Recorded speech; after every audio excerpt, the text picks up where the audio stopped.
Look around you.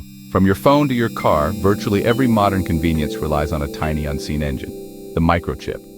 But how are these miniature marvels packing billions of transistors actually made? It all begins with one of the most abundant elements on Earth, silicon. Purified to an astonishing degree, it's melted and grown into massive single-crystal ingots. These ingots are then meticulously sliced into ultra-thin, perfectly polished wafers, forming the canvas for thousands of chips. The core of chip manufacturing is photolithography, a process akin to microscopic photography. Each wafer undergoes dozens, sometimes hundreds of cycles. A light-sensitive material is applied, and then a precision light source projects a circuit pattern through a mask onto the wafer. Unexposed areas are then etched away, forming the intricate pathways and components, layer after microscopic layer. After etching, critical impurities are doped into the silicon, altering its electrical properties to create transistors, the microscopic switches of the chip.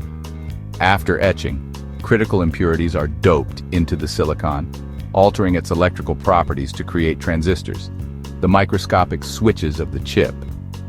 Then comes the complex task of creating interconnects, tiny metallic highways of copper or aluminum that link billions of these transistors together across multiple layers, allowing them to communicate at lightning speed. Each chip on the wafer undergoes rigorous testing to identify flaws. Only the perfect ones make the cut. Diamond saws then precisely slice the wafer into individual chips, or dies. Each working die is then meticulously packaged into its protective housing, connected to external pins or pads, and given its final form, ready to power our digital world. From a simple piece of silicon to a microscopic universe of functionality, modern microchip manufacturing is a testament to human ingenuity. It's an unseen assembly of precision, chemistry, and physics, silently powering our entire digital existence.